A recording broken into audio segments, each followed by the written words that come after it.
The fast money round. It was the final question, the last chance for the husband to seize the $20,000 prize. But he did the unthinkable. He deliberately repeated the answer his wife had given just 5 seconds earlier. Steve Harvey erupted, calling him a fool to his face. "You are an idiot!" Yet the husband smiled, because the $20,000 he was throwing away was worth less than the secret he was protecting, a 20-year-old truth that would have destroyed his wife's honor. Beneath the spotlights of the Family Feud stage, we expect quick wits and sharp answers. We do not expect deliberate self-sabotage, especially not from a man whose family desperately needed the prize money. But on this night, one man chose a broken rule over a broken heart, teaching Steve Harvey and the entire nation the true meaning of commitment. To understand this sacrifice, we must meet the Hayes family. They arrived from Willow Creek, a small, quiet community known for its resilience and tightly held secrets. The family consisted of Elias Hayes, the husband, a man in his late 40s with calloused hands from years of working as a local mechanic. Beside him was his wife, Clara, a woman of grace and quiet desperation who ran a small nonprofit supporting victims of domestic violence. With them were their daughter and son, anchors of a family who'd faced, and seemingly overcome, every hardship imaginable. During the family introduction, Steve Harvey instantly connected with Elias's easy smile, but he noticed Clara's subtle rigidity, a quiet tension beneath her polite demeanor. "Elias, you're a mechanic, right?" Steve asked. "How long have you been fixing things?" Elias chuckled. "My whole life, Steve. If it's broken, I fix it." Steve turned to Clara. "And Clara, your nonprofit. That's a beautiful work. Why did you choose that path? Helping victims of domestic violence?" Clara paused, her eyes briefly glazing over with a pain Elias immediately covered with a joke. "She likes the drama, Steve. Keeps things exciting at home." Clara offered a strained smile, but Steve's sharp eyes caught the flicker of deep, unaddressed sorrow in her gaze. He let the moment pass, but the unease lingered in the air. The game began with the Johnson family taking an early lead.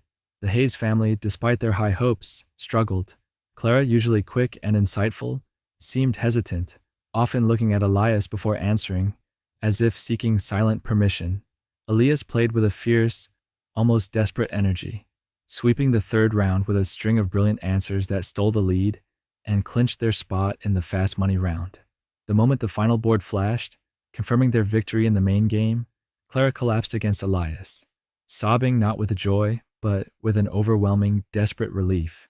She whispered something into his ear, too low for the mic to catch. Elias merely squeezed her hand, his smile fading into a look of profound fear. The fast money round. Elias stepped up first. He was sharp, focused, and relentless, easily dominating the board. He answered 5 questions flawlessly, accumulating a massive 187 points. The studio erupted. They only needed 13 points from Clara. It was, for all intents and purposes, already won. Steve Harvey, beaming, turned to the audience. "This is easy money, people. $20,000 is going home to Willow Creek." Clara stepped to the podium, her hands visibly trembling. The pressure was non-existent, yet she looked like she was standing on a cliff edge. "Clara," Steve said gently, "you only need 13 points. Anything reasonable, sweetheart? Just one answer and you change everything." I know, Steve," she whispered. The clock started.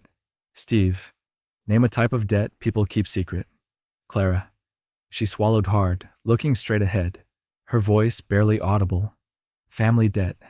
Clara finished the round with 5 other answers that were strong enough, but the moment she said family debt, Elias's face, watching from the wings, went white. He knew instantly the word had slipped out, a word she had vowed never to utter in public. The final scores were tallied. Clara's 5 answers were worth 20 points. The total score, 207 points.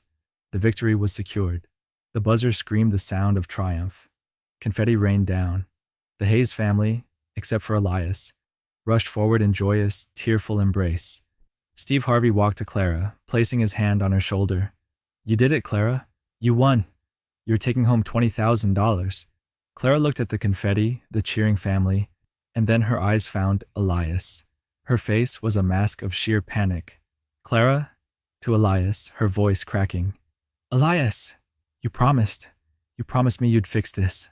Elias walked slowly to the podium, his wife's desperate whisper seeming to echo in his mind. He pulled Clara away from the microphone, his posture rigid. Elias, stop the cameras. Stop everything, he said, not to the producers, but to Steve Harvey himself. Steve was taken aback. What in the world is going on here, Elias? You just won. Elias, we haven't won anything, Steve. I need to address the board. He turned to the main Family Feud board, which still displayed the survey answers. He then looked at the category from the second round. Name a type of debt people keep secret. Elias. Clara's first answer. Family debt. I need you to strike that from the board. The audience gasped. Steve Harvey looked like he had been punched. Steve Harvey. Elias, what are you talking about? That answer was valid. It was a good answer. Elias. It was an answer that was already given, Steve. By me. In the first round. Steve frowned in confusion. No, it wasn't. Your answer to the debt question was medical debt, I remember. That's why it was so high on the board. Elias. The question was, name something people keep secret. My answer was family debt. I remember every word I said on this stage. Steve's expression hardened. He was dealing with a deliberate challenge to the game's integrity. He turned to the producers, who confirmed Elias's answer was indeed medical debt.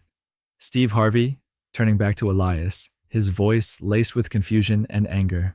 Elias, I'm going to ask you once. Why are you lying? You just won $20,000 for your family. Why would you risk everything now?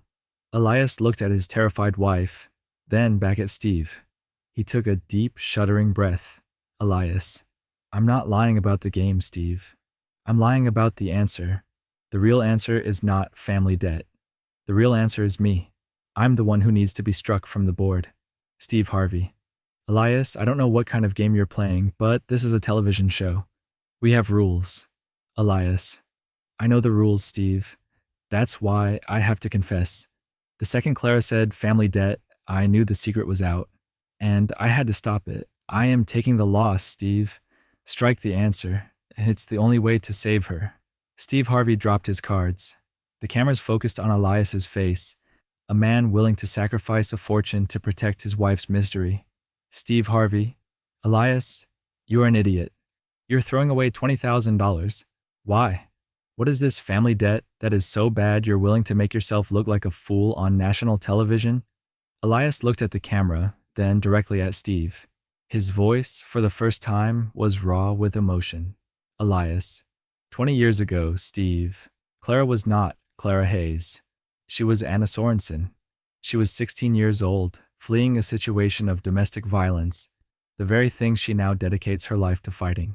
She was alone, broke, and pregnant with our daughter. She stole $20,000 from the nonprofit she worked at, an act of desperation to simply feed herself and pay for a Greyhound ticket to get out of town. She was caught, but the nonprofit chose not to press charges if she paid the money back. She promised she would. The studio audience gasped. Clara sank to her knees, burying her face in her hands, her secret brutally exposed. Elias, we met a year later. She told me everything. We got married, we started a family, and we started saving every penny. But it took us 20 years. 20 years of living below the poverty line, years of my hands being stained with oil, years of her nonstop work at the same organization she once stole from, quietly paying back the debt, nickel by nickel. We were $5,000 short, Steve. Just $5,000 from completing the full repayment and finally clearing her name. Elias. When we got the call for Family Feud, we knew this was our shot. But she was terrified. Terrified that a question about secret debt would make her panic and reveal the truth to the entire world. A truth that would not only ruin her nonprofit, but shame our children. When she said family debt, the word slipped. It was the guilt, Steve. The years of guilt. That was her real secret. That was her real debt. Elias turned to Steve, tears streaming down his face. If we win this $20,000, Steve, the world will ask how we got it. And the first thing they'll look up is her background. They'll find the records. They'll see Anna Sorensen. The minute we claim this prize, her life's work is ruined. Our children's future is ruined. This is a debt that has to stay secret. Steve Harvey was speechless. He reached into his jacket pocket, but not for cash. He pulled out a simple white handkerchief and handed it to Clara, who was weeping uncontrollably on the floor. Steve Harvey. Clara, look at me. Look at your husband. Clara looked up at the two men, one a celebrity, one a mechanic, both looking at her with nothing but profound love and pity. Steve Harvey. Elias, your love is not foolish. It is immense.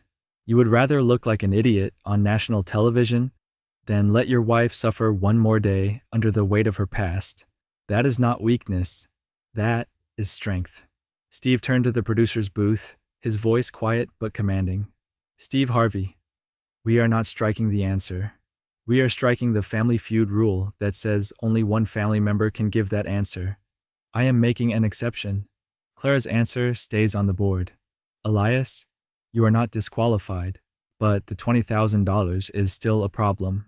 Steve Harvey, to the camera. Ladies and gentlemen, we have a crisis of conscience here.